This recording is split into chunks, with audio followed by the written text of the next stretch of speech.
I could feel the heat radiating off the projector screen directly behind me, but it was nothing compared to the ice-cold look in Sterling's eyes. The hum of the projector fan was the only sound in the massive, glass-walled boardroom of Vanguard Innovations, but inside my head, my heart was hammering against my ribs like a trapped bird. 200 employees were watching on the Zoom call, their faces tiled on the side monitors, while the entire board of directors sat in front of me in stony silence.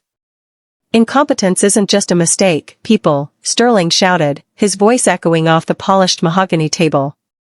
He paced the room like a predator circling wounded prey, his expensive Italian loafers clicking rhythmically on the floor.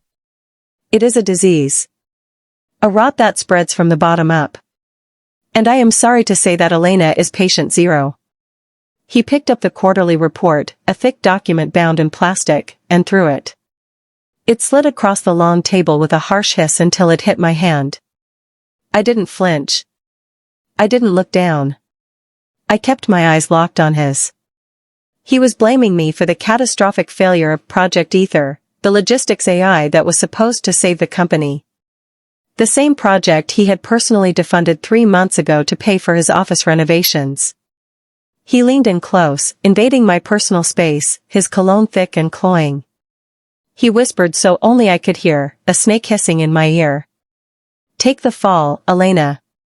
Do it quietly, and I won't ruin your reputation in this town." "My name is Elena," I said, though the words only rang out in my head. "I built this department from a basement closet into a revenue giant, but you wouldn't know it looking at me now. To them, I was just the scapegoat. The woman who broke the company." My mind flashed back to 6 months ago.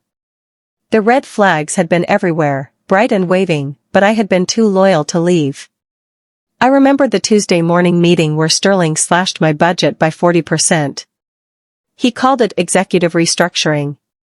Later, I found out that the restructuring budget had gone directly into purchasing a new private jet for his weekend trips to the Hamptons.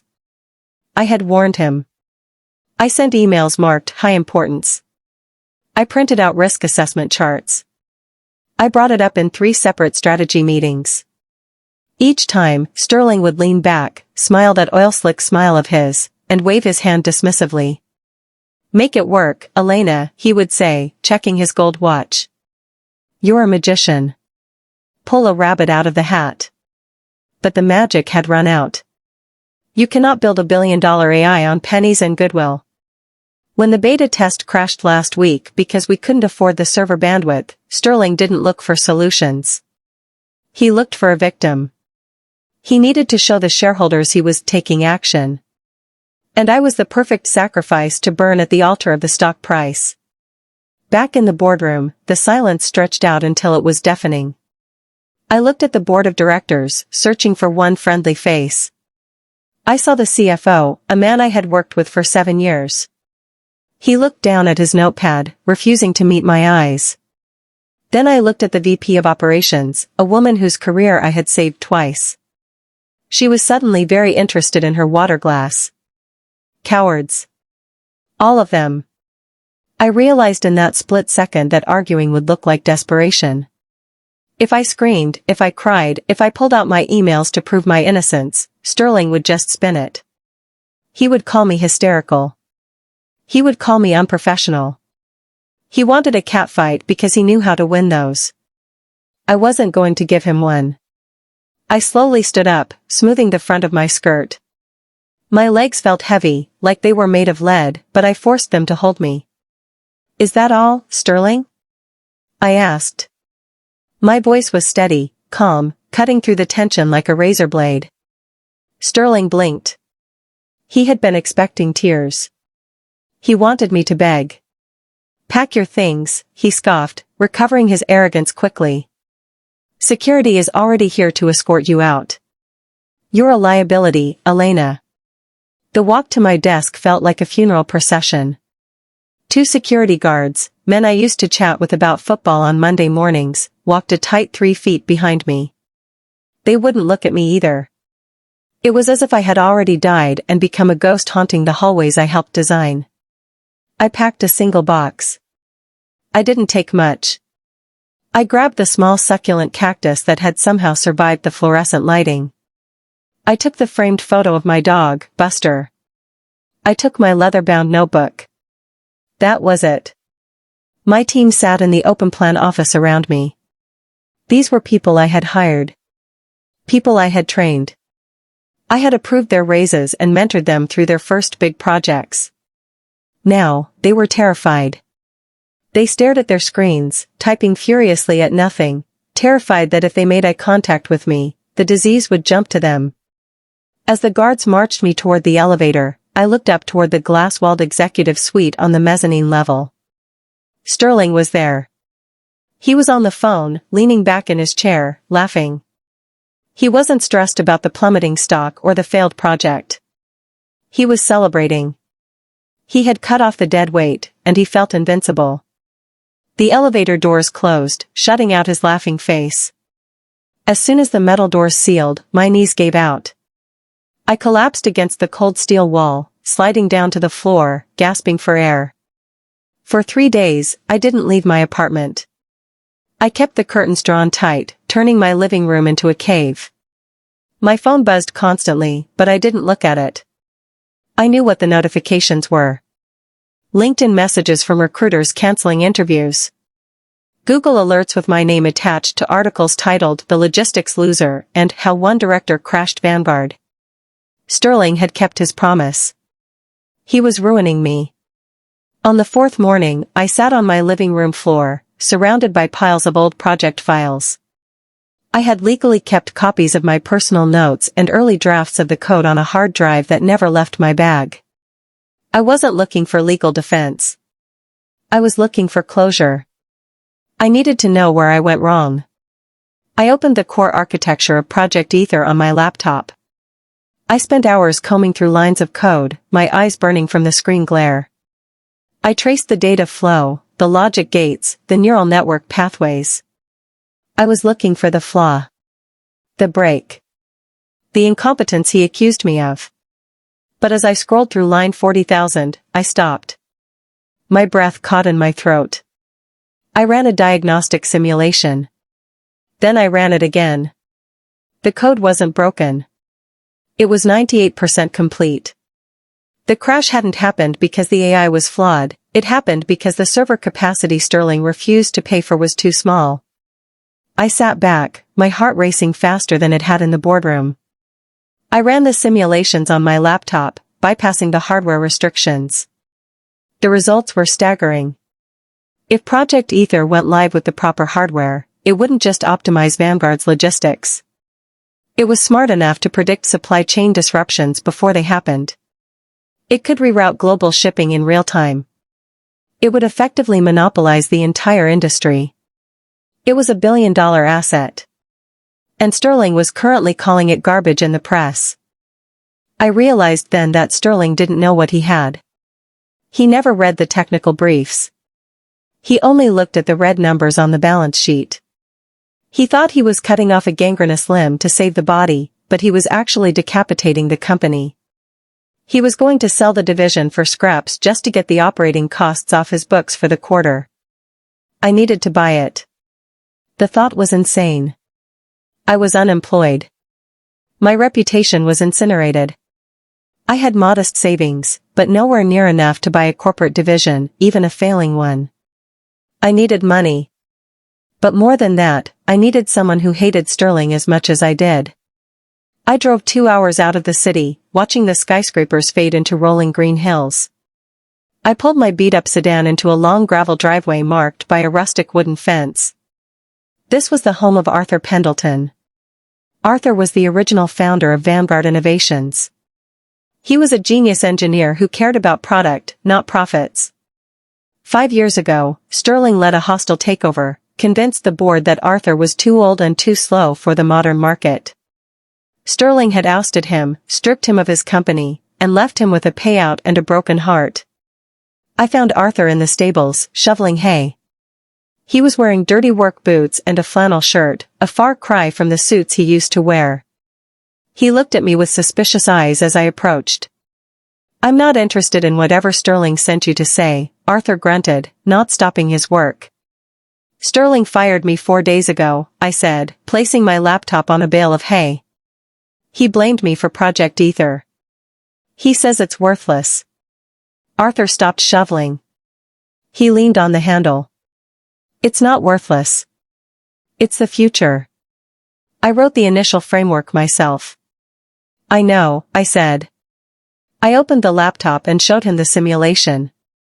He's going to sell it for scraps to balance the books. He wants a tax write-off. Arthur looked at the numbers. Then he looked at me, a grin slowly spreading across his weathered face. How much does the idiot want for it? We couldn't just walk in and make an offer. If Sterling saw my name, or Arthur's name, he would shred the deal out of pure spite. He would rather burn the code than let us have it. So, we became ghosts. We formed a shell company called Obsidian Ventures. We registered it in Delaware, using a registered agent service so our names wouldn't appear on any public documents. To the outside world, Obsidian Ventures was just another boring, faceless investment firm looking to buy distressed technical assets. It looked like a vulture fund, exactly the kind of company Sterling would expect to deal with. I became the silent operator, the brain behind the strategy. Arthur put up the capital. He had millions sitting in trust funds, untouched since his exit. We have to be careful, I told Arthur as we sat at his kitchen table. If we offer too much, he'll get suspicious and have it appraised.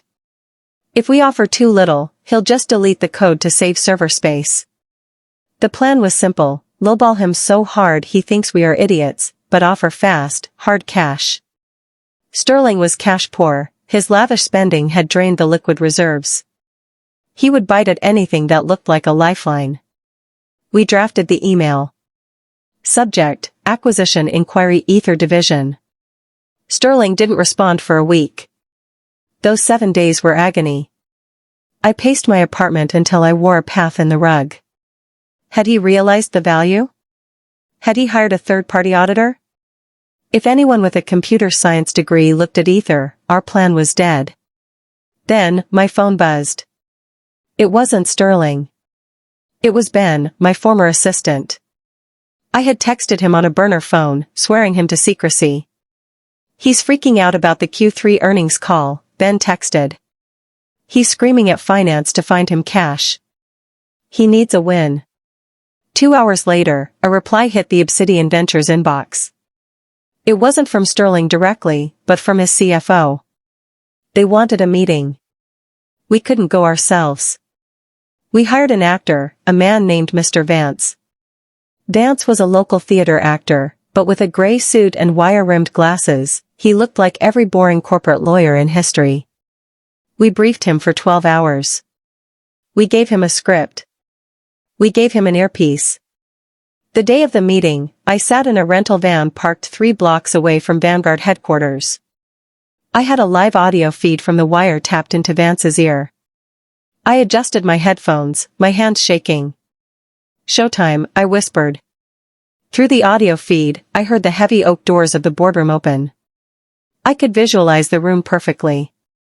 Sterling would be sitting at the head of the table, probably checking his phone, trying to look disinterested. Mr. Vance, is it? Sterling's voice came through clear and arrogant. I'll be honest, I don't know who Obsidian Ventures is, and I don't really care. You're here to buy a corpse. We specialize in rehabilitation, Vance said, his voice monotone and perfect. We see value in the data sets. The data is trash, Sterling laughed. I heard the distinct thud of him putting his feet up on the table. But sure, if you want to burn money, I'll take it. 2 million. Cash. I scoffed in the van. 2 million was a joke. The code was worth 50 million minimum. Tell him no, I said into the microphone. Tell him it's a failed project with massive liability. Vance repeated my words verbatim. That is not a realistic valuation for a failed project, Mr. Sterling. The liability alone is significant. We will offer 500,000, and we will assume the debt of the division. There was a pause. I held my breath. 500? Sterling sounded insulted, but I heard the hesitation. He needed the cash. 750. And you take the lease on the warehouse facility. We were seconds away from agreeing to the deal.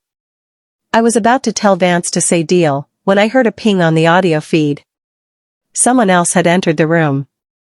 Before you sign anything, Sterling, a new voice said. You might want to hear my offer. My blood ran cold. I knew that voice. It was Jackson Thorpe. Jackson was a shark. He was the CEO of Nexus Tech, our biggest rival. Unlike Sterling, Jackson actually knew how to code. He understood tech. Jackson, Sterling said, his voice changing from arrogant to nervous. I didn't know you were stopping by. I heard there was a fire sale, Jackson said. I'd like to take a look under the hood. If the tech is salvageable, I'll give you $3 million. I slammed my hand against the dashboard of the van. If Jackson looked at the code, if he even spent 10 minutes with the architecture, he would see the billion-dollar potential. He would outbid us instantly. I need to see the server room, Jackson demanded. Tomorrow morning. 9 a.m. Fine, Sterling said. Show him the scraps.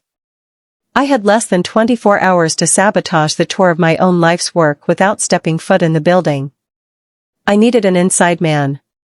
I had been, but asking him to do this was dangerous. If he got caught, he would be fired and blacklisted just like me. I drove to a coffee shop near Ben's apartment and waited until he got home. I sent him a message on the encrypted app we used. Ben, I need you to trust me. I need the server room to look like a disaster zone tomorrow at 9 a.m. I need it to look broken. 3 dots appeared. Then they disappeared. He was typing, then deleting. My stomach twisted. Was he calling security? Was he loyal to the paycheck or to the person who taught him everything he knew? Finally, a message came through. What do you need me to do? Make it hot, I typed. Make it loud. Pull the cable management covers off. Make it look like a rat's nest. Do not damage the actual data, but make the hardware look like it's melting. I waited. 1 minute passed. Then 10. I paced my apartment, terrifying myself with scenarios of police knocking on my door. Then, a single text came through from Ben. I hope they don't like humidity. The next morning, I sat in front of my laptop, watching a grainy video feed. Ben had shared his FaceTime camera with me, propped up on a shelf in the server room, hidden behind a stack of manuals. The room looked horrific. Ben had turned off the AC units. The temperature gauge on the wall read 98 degrees. The cooling fans were spinning at maximum RPM, creating a deafening, screeching whine that sounded like a jet engine taking off. He had pulled panels off the server racks, leaving colorful wires hanging out like spilled guts. The door opened. Sterling walked in, followed by Jackson Thorpe. Jackson was hit by a wall of heat and noise. He recoiled physically, covering his ears. What on earth is this? Jackson shouted over the noise. We're doing some maintenance, Sterling yelled, sweating instantly in his suit. Jackson walked over to a rack. He looked at the hanging wires. He felt the heat radiating off the units. He wrinkled his nose in disgust. To a tech guy, this was sacrilege. It showed a complete lack of care. This is what you're selling, Sterling? Jackson laughed, shaking his head. It's a fire hazard. The hardware is cooked. The data integrity is probably 0. It's a fixer-upper, Sterling muttered, his face turning red. Jackson turned around and walked out. I wouldn't take this for free. You'd have to pay me to haul this junk away. 10 minutes later, Sterling was on the phone with Mr. Vance. I was back in the van, listening. The $750 deal is off, Sterling barked into the phone. He sounded frantic. Jackson's rejection had spooked him. He was terrified that Obsidian Ventures would find out the truth and pull out too. He needed to dump the asset before we realized it was junk. Excuse me? Vance asked, playing confused. I want it gone by Friday, Sterling said, his voice rising in panic. I'll give it to you for $400,000. Cash. Today. But you sign an as-is clause. No returns. No warranties. When you realize when you take possession, it's yours. I almost screamed in the cramped van. $400,000. He was selling a billion-dollar company for the price of a suburban house. He was paying us by a discount to take the most valuable asset he owned. That is highly irregular, Vance said, pausing as I directed him. But, we can have the papers drawn up. Draw them up, Sterling snapped. Get them on my desk. Draw up the papers, I whispered into the mic, a smile spreading across my face for the first time in weeks. That night, I sat with a team of contract lawyers Arthur had hired. We combed through the acquisition contract. It was standard boilerplate, but I needed to add one thing. One tiny, specific needle in the haystack. I wrote the clause myself. I buried it deep in Appendix C, Technical Assets and Dependencies. Clause 14.b, Transfer of intellectual property includes all legacy dependencies, root directories, and foundational code libraries associated with Project Ether. It sounded like boring legal jargon. But in reality, it was a death sentence. You see, I explained to Arthur, pointing at the paper. Ether wasn't just a side project. I built it on the core infrastructure of the company. It shares the same root code as their payroll system, their email servers, and their client database. If he sells Ether, he is technically selling the keys to his own car. Will he read it? Arthur asked, looking nervous. Sterling? I laughed. He never reads past the first page. He's too arrogant. He'll see the purchase price and sign. We sent the contract over at 2 a.m. Then, we waited. Wednesday came and went. No signed document returned. Thursday morning. Silence. The panic started to set in. Why wasn't he signing? I drove past the office. Sterling's reserved parking spot was empty. Rumors on the internal chat boards, which Ben was screenshotting for me, said he was in an emergency meeting with the board. Had they stopped him? Had someone on the board actually done their due diligence? If they ran a patent search or an asset dependency check, they would see that selling Ether would cripple the company. I felt sick. I had leveraged everything I owned. I had liquidated my 401k. I had taken a second mortgage on my apartment to cover my small share of the buy-in with Arthur. If this failed, I wasn't just unemployed, I was destitute. My phone buzzed. It was Ben. Legal is in the conference room. They're shouting at Sterling. My heart stopped. They knew. They had to know. I waited by the phone, expecting the deal to die. But an hour later, the lawyer for Obsidian Ventures called. They want a modification to the contract, the lawyer said. What modification? I asked, gripping the table. Did they find the dependency clause? No, the lawyer said. They want to add a non-compete. They want Obsidian Ventures to agree, in writing, that you will never hire a former employee named Elena to work on this technology. I froze. Then, a laugh bubbled up in my throat. It started as a chuckle and turned into a full-blown cackle. I laughed so hard tears streamed down my face. Sterling was that petty. He was so obsessed with ruining me, so terrified that I might find success somewhere else, that he was holding up the deal just to ensure I stayed unemployed. He wanted to make sure I couldn't be hired by the new owners to fix his mess. Let them at it, I told the lawyer, wiping tears from my eyes. I'm not being hired. I'm the owner. The notification hit my phone at 4:45 p.m. on Thursday. Document signed, Sterling Corporate Office. 5 minutes later, the wire transfer went through. $400,000 left the Obsidian account and landed in Vanguard's general fund. It was done. The company was ours. Project Ether, and the foundational code of Vanguard Innovations, belonged to Obsidian Ventures. Sterling immediately sent an email to the anonymous buyers. He invited the new owners to a handover meeting on Friday morning. The subject line was asset transfer. But Ben told me what Sterling said to the VPs. I want to look them in the eye and laugh when I hand them the keys to the dumpster fire. He wanted to rub it in. He wanted to gloat over the idiots who bought his trash. He had no idea who was walking through that door. Friday morning. I woke up before my alarm. For the first time since the firing, the heavy cloud of depression was gone. I felt sharp. Dangerous. I showered and did my hair. I put on my makeup with precision. Then, I went to my closet. I pulled out a suit I had bought years ago but never had the courage to wear. It was white. Stark, blinding white. It wasn't the uniform of a worker bee. It was the armor of a conqueror. I drove to the office. I parked in the visitor lot. Arthur was waiting for me by the entrance, wearing a tailored navy suit, looking like the tycoon he used to be. He looked at me and grinned. "Ready to take out the trash?" he asked. "More than ready," I said. We walked into the lobby. The receptionist, a sweet girl named Sarah, looked up. Her jaw literally dropped. She dropped her pen. "Elena," she whispered. I didn't stop to chat.